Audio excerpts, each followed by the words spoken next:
the gym for like the first 2 weeks, Yeah. and then for the rest of the year. But I have taken 2022 like there is something big happening, Yeah.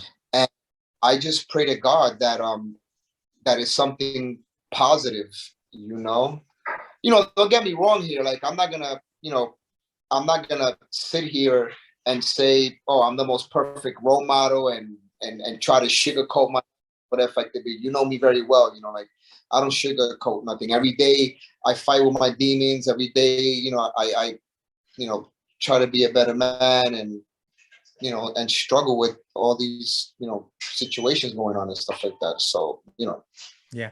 And I think that the responsibility is on us now, on our generation, because the generations that came before us, they're old now, man. Their time has passed.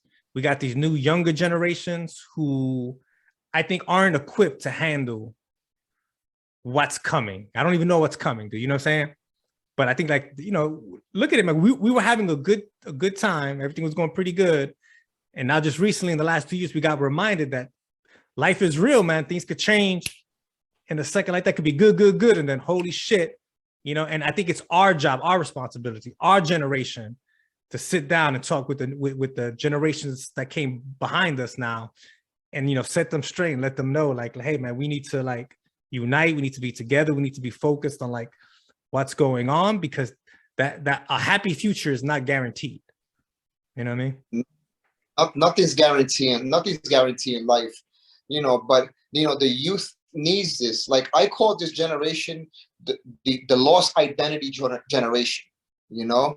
I not to disrespect this generation, but I sincerely feel with all this social media and with all this propaganda and BS going on with Factor B, I really think that this this youth has really lost its identity to a lot of things, like regarding the streets. There's no rules no more.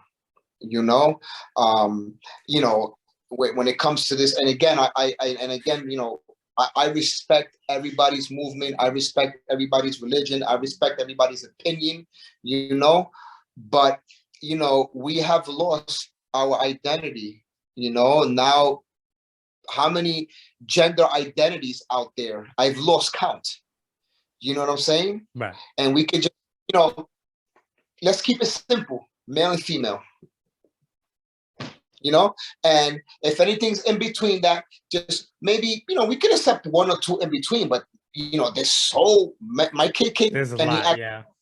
My kid came and he said, "Dad, you know how many genders are there?" And I'm like, "Yeah, male and female." And he was telling me like maybe 6-7 different genders and the identities and the meanings of the different genders that they're learning this in school. I was like, I'm looking at him, I'm like super astonished. Like, yeah. I didn't want to tell him, oh, this is wrong or this is right or whatever. You know what I'm saying? To me, there's always going to be two identities, male and female. That's how I grew up. That's what I believe. Now, with all due respect to the LBGQ, QT, whatever you want to call that, I respect it. You understand? Mm-hmm.